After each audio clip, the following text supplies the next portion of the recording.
not be able to stay home, brother. You will not be able to plug in, turn on, and cop out. You will not be able to lose yourself on Skag and skip out for beer during commercials because the revolution will not be televised.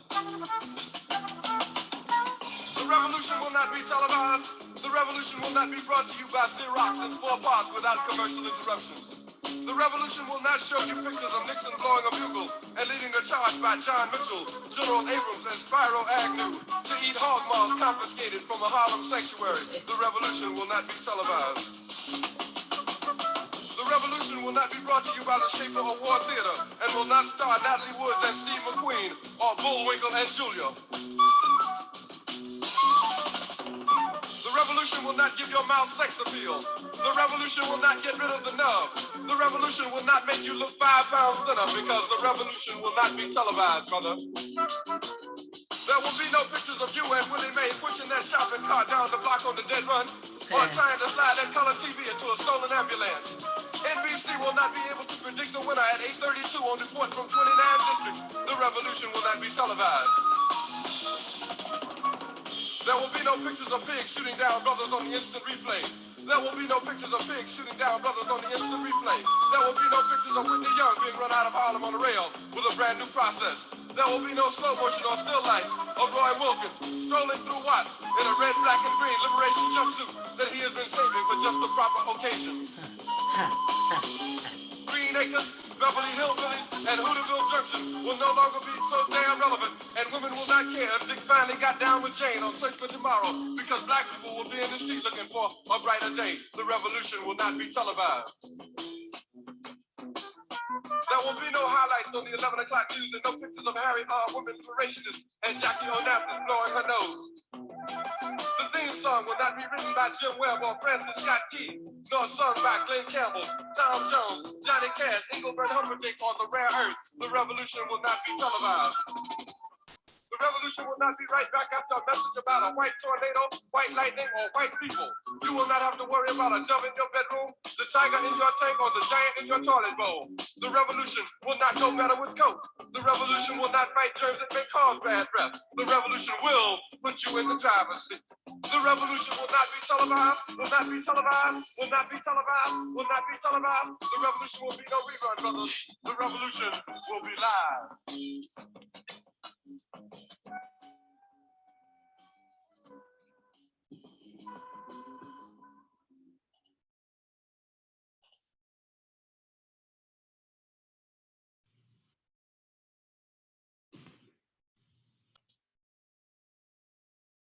All right.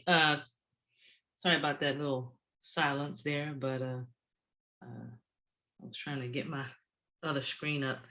So now I have for you this interview.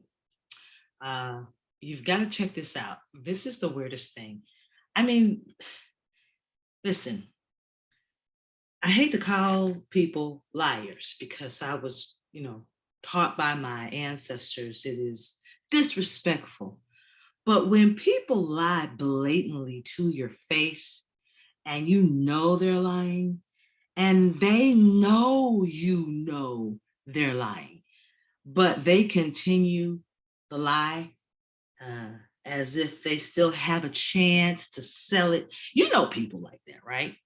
We all know somebody like that, I'm sure. If y'all don't, I know some people like that. In fact, hey, a good liar is needed, especially in politics.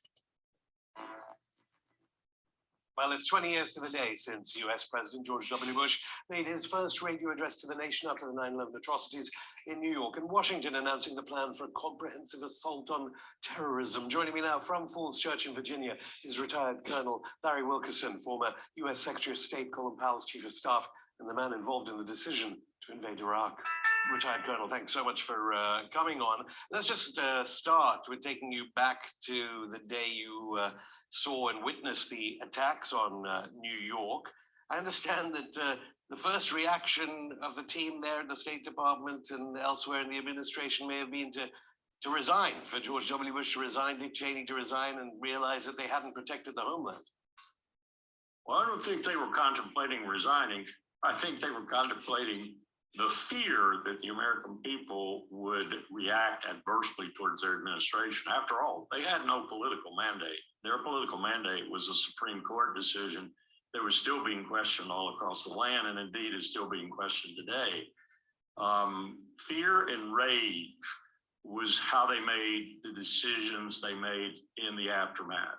That's not a good environment in which to make national. All right, so you heard him say that they made the choice to go after Afghanistan for the Saudi Arabian people who ran into the World Trade Towers, supposedly. And well, they did run into them, but then they imploded. And we all know this. Everybody who's seen that building go down knows, unless you're someone who has no idea what demolition looks like. If you don't know the difference between demolition and a building falling because, you know, a plane went into it, then you have no idea what's been done. But all people, everybody who fully understands what demolition looks like, you know. And I'm going to assume that the majority of US Americans have no idea what a demolition looks like. That's what I'm going to assume, because I don't see why we've allowed them to just lie. That's just my opinion. I don't see this as valid, and I'm not alone in my opinion. It's just my opinion, though. This is, you know, there was something else I was going to say, but I too caught up in the lie. I'm like, just tell the truth, dude. That way you don't have to remember the lie you told, and that way you can't get caught in the lie. Security decisions. The fear, as I indicated, was they'll get rid of us. But then there was a quick realization, really coming after the debris pile and the megaphone in New York, where the president said, and the people who did this will hear from us, that his polls would skyrocket, and they did. They went towards 90% and beyond. And that he could, as Karl Rove told him, be assured of re-election, unlike his father in 2004, if only he played this right. So they quickly became motivated by political considerations, domestic political considerations. Right, okay, now, just hang on one second. So you're telling me that they're sticking with the story they had bad intel, and that's why they went in on Afghanistan. They're sticking with the bad intel story. And now we know it was the Saudis, right? But we're still buddy with the Saudis. So they now know that. I'm scratching my head right now because y'all can't see me, but I mean, I'm digging in this bitch because I'm trying to figure out, how is it that you made that mistake? You had bad intel.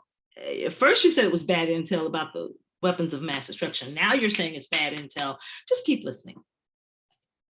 As well as that rage. Well, clearly that's democracy, the poll numbers and so on. How quickly did the poll numbers after 9/11 mix up theoretically with a strategy involving defense companies on K Street, and how this could be manipulated into a money spinning idea? That's what I forgot to mention. He made it seem like they decided suddenly that they could make a bunch of money using the military industrial complex. I want to invite you to go and look at the spending budget for the military industrial complex for the last 40 years. No, go back 60. Go back 60 years. We were in Vietnam forever. Nobody acted like at that time. They couldn't figure it out. They were like, why are we still at war? They didn't realize that war is making money. We have been in a constant war for the last 60 years in the United States of America. And none of them were sanctioned by the American public. None of them, not until you voted. Then you consented to everything they decided to do, everything. But it's too late to complain then unless you're going to do an impeachment. We've consented to everything these presidents, this government has done, and then we bitch and complain. Y'all not, I figured it out, figured the voting part out. I figured that out 10 years ago. The bodies of those who were killed. Well, this is Vice President Cheney's forte here. After all, he'd been the Secretary of Defense who introduced Halliburton to outsourcing for the Pentagon. Halliburton actually did this study that came back and said, oh, this is a marvelous idea, Mr. Secretary. We should do this. And of course, we proceeded to do it. After that, Eisenhower's warning in January 1960 about the military-industrial complex was just put on steroids. Remember in my previous video, I played that Eisenhower warning and the people who knew about it. Remember that, okay? If you don't know, you need to go back on my page, my YouTube page. Complex became desirous of endless war that would feed them like a cash cow and keep them alive and breathing, and their CEOs making enormous salaries and their companies sold. That's why we expanded NATO to a certain extent too, so we could bring the Poles and others in. Stop. So he said that's why they expanded NATO. You have to really listen closely when these people talk. That's why I don't like the news, because if you're caught up and you're emotional and you're listening to this stuff, you're going to miss a lot. He said that's why they expanded NATO. NATO was originally invented so they could make money off of war. Don't believe me? Please, I'm asking you not to believe me. Please go do your research. Look up NATO, NATO, and please get the best definition, not Wikipedia. Go pull up. In fact, if you're going to Google it, just go to Britannica. Now, Britannica is not always right. You can, the Britannica Dictionary, Brittanica. Now, look up the definition under the Britannica Dictionary, not under Wikipedia, because Wikipedia can be changed, and you can go in and change Wikipedia. Okay, anybody can, so you can't rely, definitely can't rely on that. The other thing is, do not look up the government website, because you're going to the people who are saying these things to see if it's going to be different on the website. It will not. Go to the definition that is either the Cambridge Dictionary or the Britannica Dictionary. That's what you need to start your research with. They are not also going to tell the complete truth as far as documents are concerned, but they will give you a real definition. Oh, and two other words I want people to start to look up, because I saw something. I wanted to play a song by an independent artist. I don't think I'm going to play it. And the only reason why is because he's talking about communism. Well, different forms of communism. It's not all one form. It's like there are different forms of democracy. There are different forms of each, I don't know what that is, but the way a people run a nation. And people, Black folks saying you don't like communism, you need to look up that word. You need to look up that word, and then you need to look up the word fascism. Communism is COMMUNISM,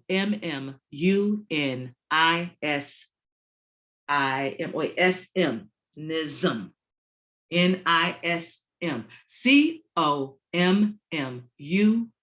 COMMUNISM, communism. Fascism is spelled FACISM,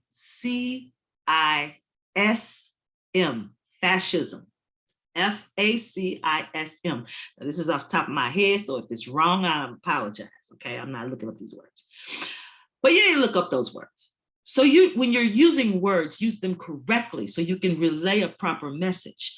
Do that in everything. We use a lot of words. I know that I'm digressing here, but communication is key. And if we can't communicate, we may say one thing because we're operating in our feelings, our emotions, and we choose the wrong word. And when we do that, the person receiving the information receives the wrong information, and they think something totally different.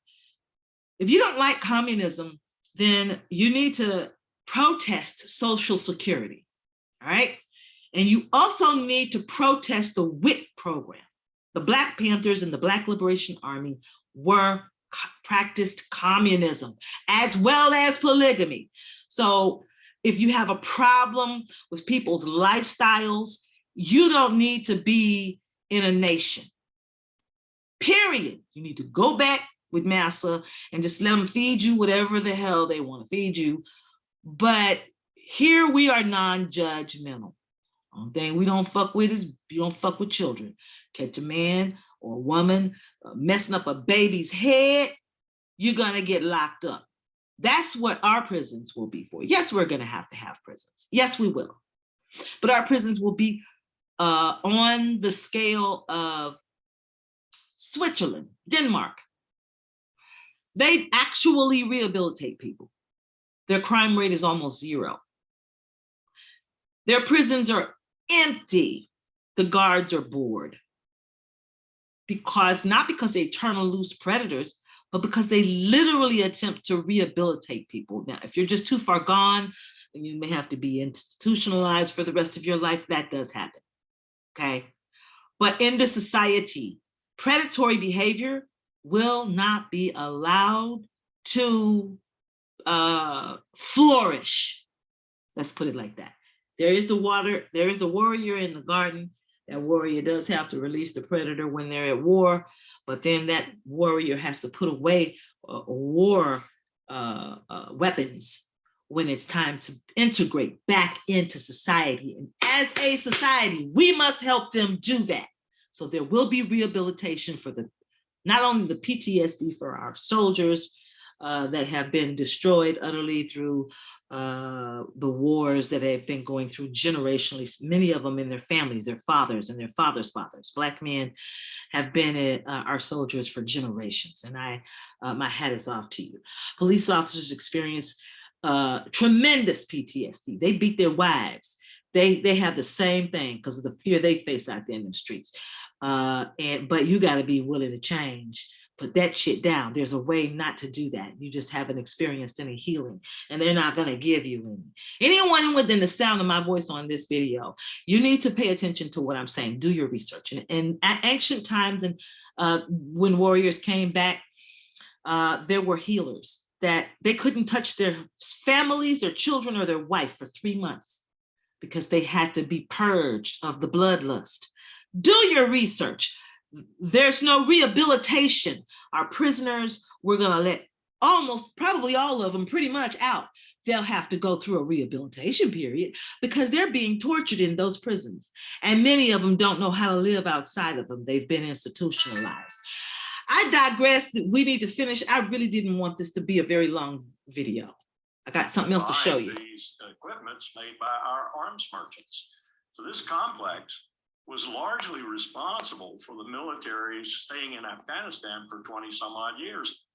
As recently as August, you didn't believe Biden would get the troops out. Is that because the CIA is still there, that there are still US assets in Afghanistan, or were you just completely wrong about it? I mean, you said it's just too geostrategic as regards China's Belt and Road for the US to leave. Well, I quickly became apprised by a number of methods of the fact that the Pentagon didn't think that way, that the Pentagon wasn't thinking geostrategically at all. It was thinking, as I just expressed it, in terms of its cash cow. But I was just talking about in the past couple of weeks. It was only August. You didn't believe Biden was going to withdraw troops. And of course, some people say there may well have been advisors to have a chaotic withdrawal to show presidents. This is what happens when you overrule those kinds of defense company profits. Yeah, you said it. No, I want to know whether you think it's true. Well, the military has already started the stabbed in the back theory. Their shibboleth now is, oh, it was not a military defeat, it was a political defeat. They clearly failed President Biden when he did do what I said he wouldn't do.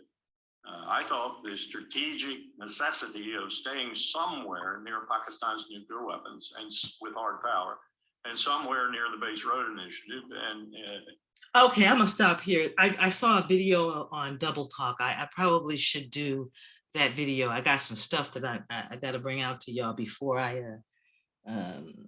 get busy doing some other things. I got a lot of information, man. Y'all got a lot of information. So Double Talk, it's a thing. And there are people in clandestine organizations. I won't name them here, but they've spent trillions of dollars learning how to make people do what they want them to do. Double talk is a psychological trick that psychopaths use, narcissists use, okay? And what it is they'll tell you the truth so that you believe them, but there's a lie in it. And it's the same exact thing they did with the Christian Bible and many other religions. I kid you not. It's called double talk. In a place that has a border with China, small border, but a border on a flank we never would be next to. Let me stop. I digress. I forgot to mention it again. What they do in double talk is they tell you something, right? This guy just said, he said, oh, the double talk is he's getting you on his side by making you think that, because everybody now knows what Cheney and Bush did, right? You still don't know what Obama did. You haven't tapped in. It's old news now, but when you find out, you're going to be angry. Many Black Americans have no idea what Obama did. They don't know what, I mean, I'm not saying he did all bad things. He really did help us. The first time he opened his mouth, he helped us. After that, we were kind of on our own. The indigenous thing, he helped us with that, that he did. He helped us with that. But he didn't tell us that we were indigenous. We'd figure that shit out on our own, you see. There's a thing here.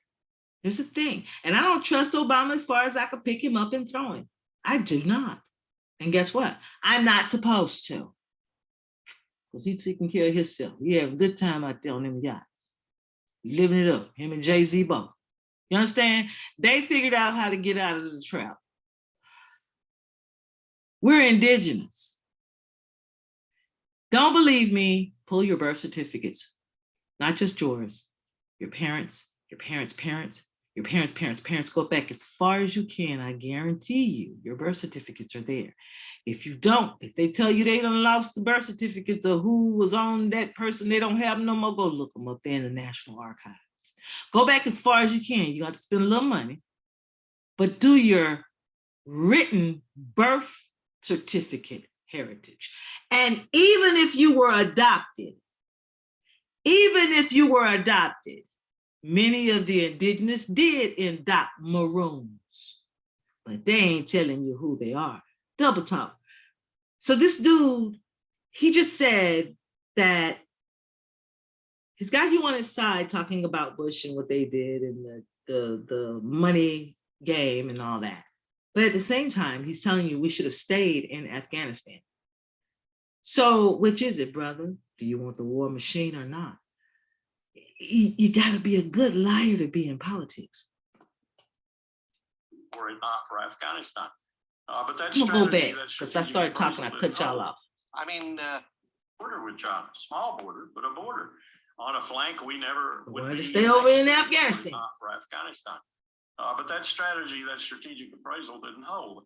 I mean, we've heard on this program how the initial Afghanistan push was actually part of, well, it's been described as part of a desire to improve pipeline resource management of gas, Unical, and the links, of course, to people you served.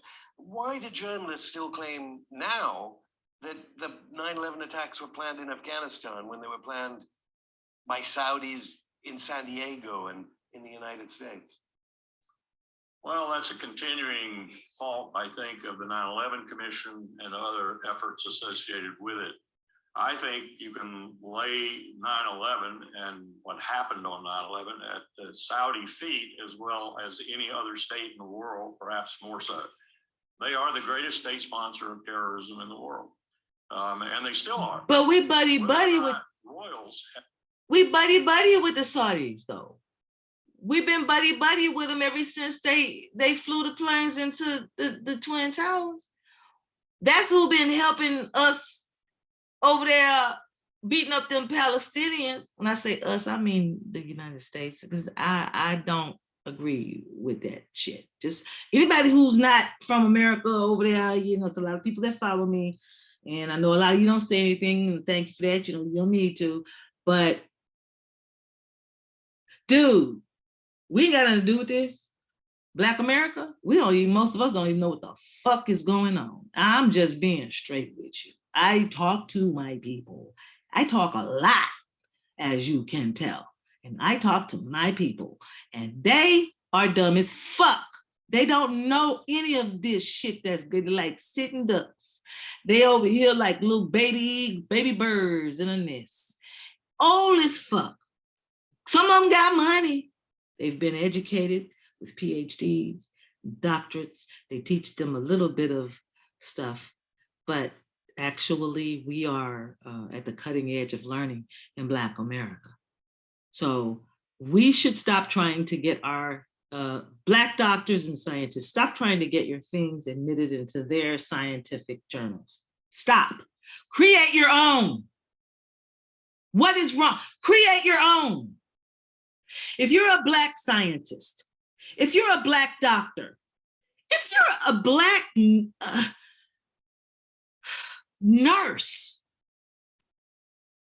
create a medical journal. Put our own shit in there. The things that they won't allow us to do. We're the best doctors in America.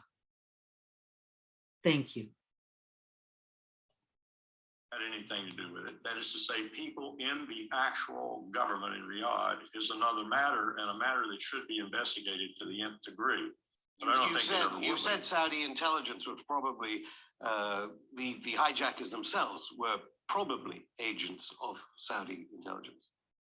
I don't think I ever made that direct statement, but I would say after knowing Turki Al Faisal and others involved with Saudi intelligence, that it would be absolutely impossible for me to be made to believe that their intelligence didn't know about them. Obviously, the Saudi government completely denies they were anything to do with it. So what about Biden's executive order to release these 28 pages from the 9/11 report? Do you think within the next 6 months it will be released, or just released heavily redacted to protect the United States' great yes, receiver of arms to bomb Yemen? If the latter, if they are released, I think it'll probably be redacted. And I look at the 6,000-page Senate Select Committee on Intelligence report on torture, mainly focused on the CIA. And I've read the executive summary and done. So you see how you did that? Myself with the North Carolina Commission. Wait. Y'all see how you jumped over to the CIA and the torture shit? The CIA, listen, those guys are highly trained. And one thing I know for certain too is absolutely for sure, all of their CIA agents, they dropped them dead in the grease. Y'all ain't watched the damn movies? Y'all don't watch the movies? CIA agents they do all the dirty work for the US, and then they just drop their ass clean in the grease. I think that might have been what happened to Chris Dorner, because he was that dude there, telling what he was in. He snapped. He's like, y'all, what? That's how y'all know it? He didn't even realize it, man. Y'all go look up, read his manifesto. They got it in an audio book too. So go to YouTube and pull it up. That's some heavy shit. I'm gonna go back a little bit. Read the executive summary and done the inquiry myself with the North Carolina Commission of Inquiry on Torture. And I've got to say that would be even more devastating than the 28 pages in my view, because you would have to, if you read that 6,000-page report, you would have to, I think, demand some accountability or be unelected pretty shortly by the American people. I mean, you were at the State Department. You advised Colin Powell for that famous speech at the UN Security Council where he lied. I presume you think he lied about the weapons of mass destruction. When you write to Mark Warner, the Intelligence Committee, about the torture allegations you're saying, do you get replies? So far, I haven't gotten any. So far, we've tried every staffer we know that might be sympathetic to our views, the North Carolina Commission, but we have not been able to get Warner to even grant us a meeting. And let me correct one thing you said there. I don't think Colin Powell lied. I think that's a bit of a stretch. I think what happened was the October 2002 National Intelligence Assessment, accepted by the Congress, both houses, accepted by most of the government, accepted by France, Israel, Jordan, Germany, and a host of other fellow intelligence agencies, accepted that as the truth. And at least the reasonable expectation of the truth. You had previously said that the famous 500,000 children killed by US sanctions and British sanctions on Iraq, let alone the other economic sanctions, had destroyed Saddam Hussein's capabilities. You knew that. Why did you switch?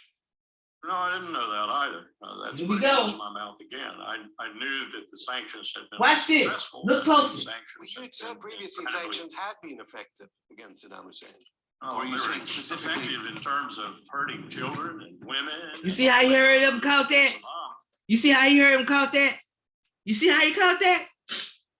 See, this brother here, this interviewer, this journalist, he takes notes and he has a list of questions that he asks. Everybody don't want to talk to everybody. And this colonel or whatever he is, general, whatever he is, he didn't do a very good job. He did not do a very good, convincing job. And what I'm learning is either they're not that smart or they don't put the smartest people in front of the camera. I wouldn't understand why they wouldn't put your best liar and smartest person in front of the camera. But if you're under a spell, if you're just believing everything that your government tells you all the time, I don't care what government it is. How about that? Even the new Black nation. You have to live on what's right because predator-prey law is acceptable under universal law. Don't believe me? Go out there in the wild and deal with cats, wild cats. Go sit with the pride of lions. They gotta eat. They're gonna kill for it. It's just the way nature is. You get to choose though, as a human being, whether you will be predator or prey. Both are necessary. Had no problems whatsoever building castle after castle and fortifications and buying things for his military and so forth. There was some validity to what Powell said too, validity that made Saddam. Let me go back. I knew that the sanctions had been unsuccessful, and I knew the sanctions. Well, you had said previously sanctions had been effective against Saddam Hussein. Oh, or are you they were saying specifically effective in terms of hurting children and women and all manner of other people. Saddam had no problems whatsoever building castle after castle and everything that they accuse Saddam Hussein of doing, they do. Think about that. 1 second. Every single thing. The killing of women and children, Trayvon Martin, Tamir Rice, Sandra Bland, Breonna Taylor, women and children, just kill them. Because it's a sport, I think. What it feels like to me, it's a sport. They don't have to go to Africa anymore to do it. Occasions and buying things for his military and so forth.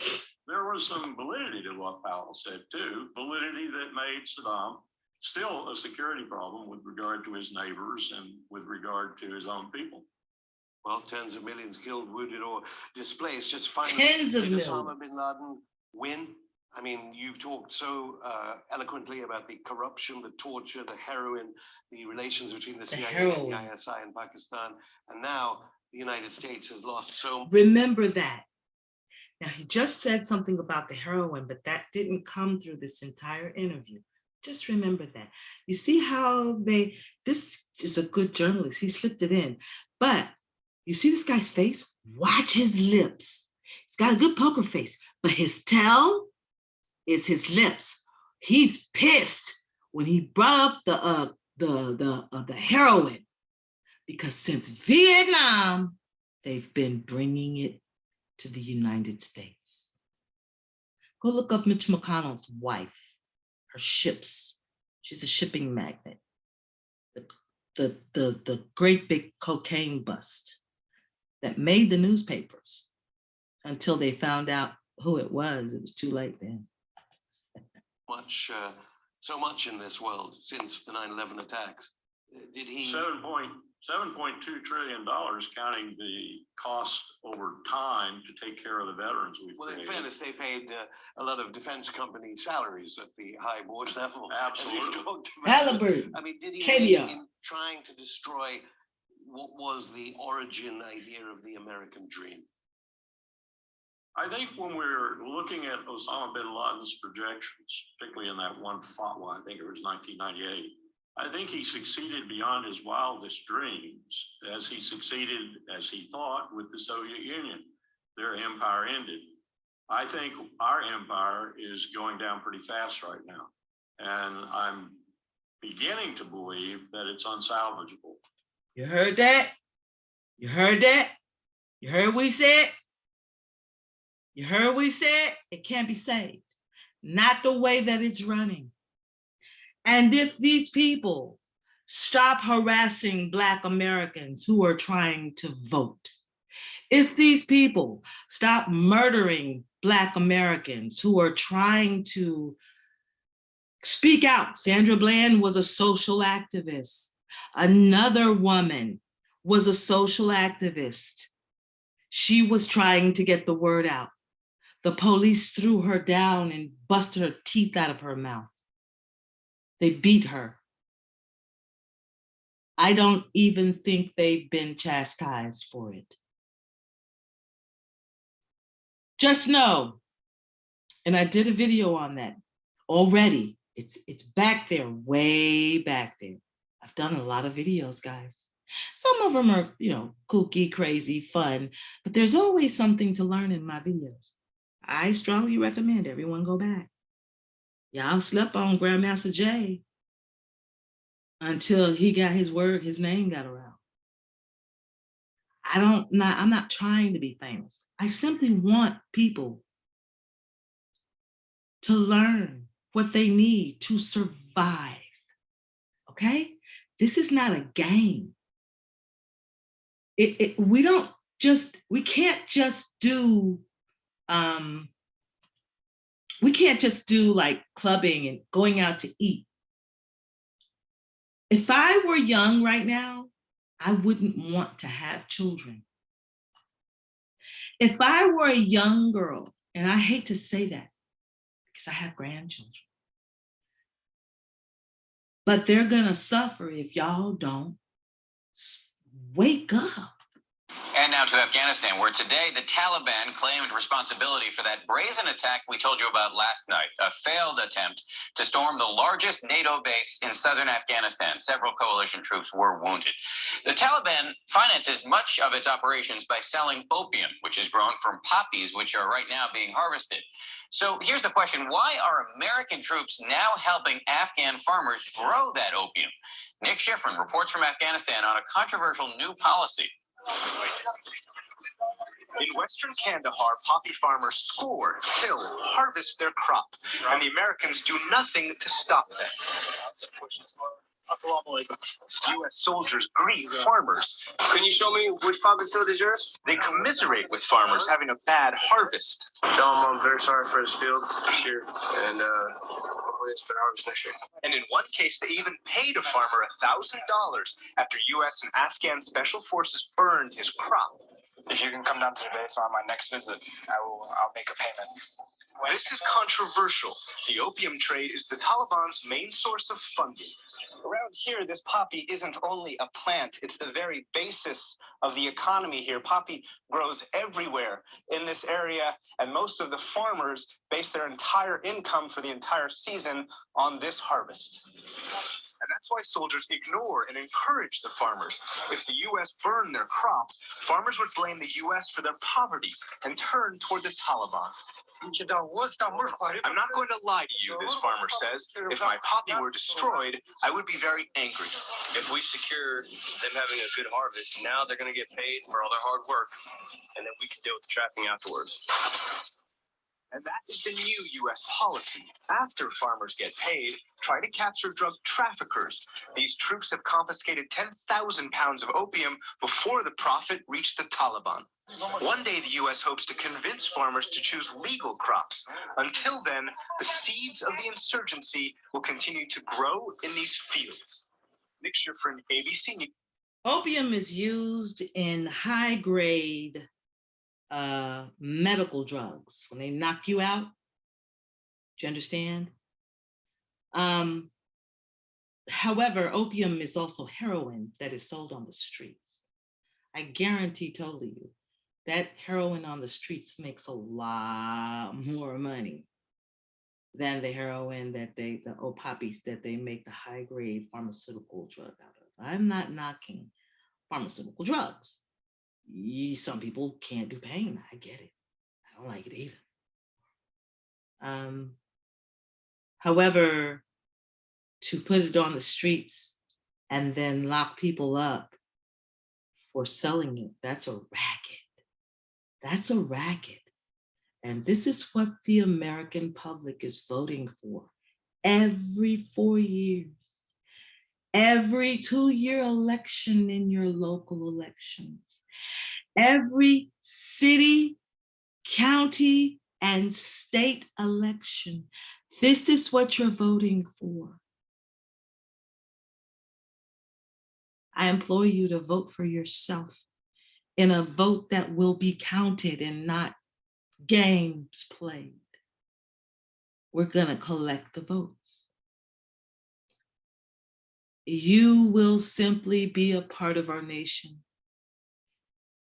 and you will enjoy peace.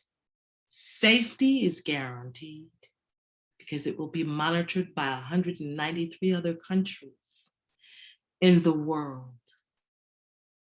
And we will make sure it is monitored. The Taliban was against these people because they were putting those same heroin in their streets and their children were dying. That is what's happening in the Honduras. The people's children are dying. Cuba refused US policing and protection, period. They refused. Several countries did. Venezuela refused it. Puerto Rico just recently refused it. They laid down the guns, the military laid down their arms. They refused to fight the people. They joined them. I need to say that this is safety. This is protection. It won't be easy. No, nothing good ever is. Childbirth hurts like a motherfucker. But I guarantee told you that thing on the other end, you will die for. You will die to keep that baby. It's the most precious thing in life. So, I end this video. I pray it makes you think. I command that we do something. Peace, open roads, understanding, and unity. Come together.